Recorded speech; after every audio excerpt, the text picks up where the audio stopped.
How's it, guys? So today I'm not going to be reviewing any cars or doing really kind of car related content, but instead I'm going to be giving you some advice on how to buy your first car.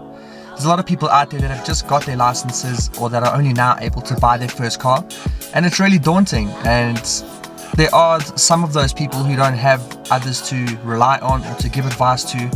So fortunately, I've been able to get a lot of car knowledge over my lifetime. I've been able to buy a new car myself. I've been able to buy more than one car. So there are quite a few things that I've learned, and I think it would be awesome just to share it with other people. And I've got 5 key steps to follow. And if you are able to follow these steps, then you should be in your new whip in no time. Step number 1, don't keep up with the Joneses. Yes, there's a lot of people out there that have got awesome cars, but you don't know what their financial circumstances are. So don't try and base that off of how you should be living your life or what car you should be driving, because sometimes they might be in a lot more trouble than what it looks like. So rather just stick to your means. And number 2, save up for a deposit. If you are going to be buying a car on finance, then deposit's going to be your best friend. It's going to bring down the overall cost of the car, and it'll bring down your installments on a monthly basis, making it a lot more affordable and a little bit more healthy on your pocket. And putting a deposit down will also make your application a lot more attractive to those financial houses giving you your loan. And they might even bring down the interest rate depending on what your deposit is. And number 3, maintenance plans are a godsend. Don't be too tempted to go for the cheapest second-hand car or the cheapest offer that you can find online. A lot of the time, you don't know what that car's been through in its lifetime. It might say it has a full service history, but you don't actually know. And something that's going to save you in the long run is making sure that that car has a maintenance plan or some sort of warranty still attached to it. Because the last thing you want is for you to be able to find the perfect budget and the perfect car, being able to afford it each month, and then 6 months down the line, something breaks, something blows, or something stops working.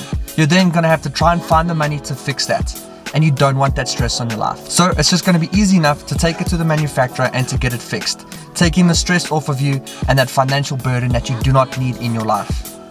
Number 4, the running costs.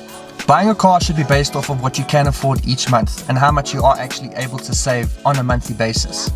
Because there's no point in wanting to have the best and the fanciest car, because a lot of people forget about the fact that you need to be putting fuel into that car. You need to know how heavy on fuel that car is. What tires does it take? Is it a 15-inch rim? Is it a 17-inch rim? Is it a 19-inch rim?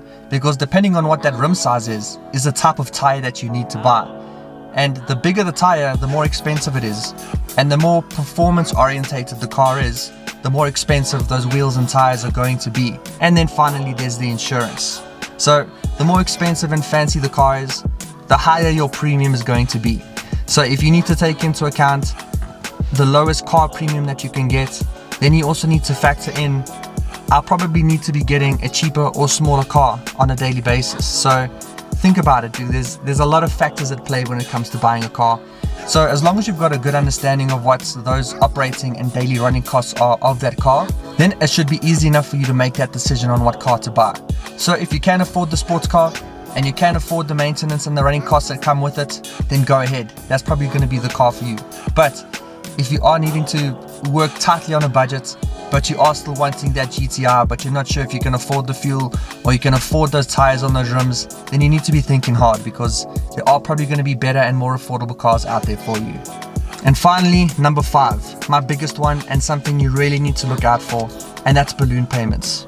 Dealerships and financial institutions are going to make monthly installments very appealing by making them as low as possible, which is going to attract people and first-time buyers who don't fully understand what they're getting themselves into. Balloon payments are where they take a chunk of the car's price away from the calculations of your monthly installments. That's obviously going to bring it down, because now your installment is now off of a much smaller amount of money. But what you need to look out for is they then take that percentage of that balloon payment. They expect you to pay for that entire chunk of money that you took away at the beginning of the payment plan and pay it right at the end. So when you come to having to pay your last installments, when you're excited that your car's going to be finally paid off, they're going to come knocking and they're going to say, do you remember that sum of money that we put away at the beginning? Yeah, we kind of expect you to pay that back to us now. So guys, you need to be careful. The lower your installment is, the higher the balloon payment's going to be. So try and avoid a balloon payment if you can. You won't regret it at the end. So I hope that these tips have helped you, and if they have, please let me know. I'd love to talk more about this if you want to, so let me know down in the comments. So if you've enjoyed this, please will you drop a like below, and if you'd like to see more things like this, then please consider subscribing. My name's Greg Dennis, and this wasn't another Greg Dennis review, but there are a lot more coming.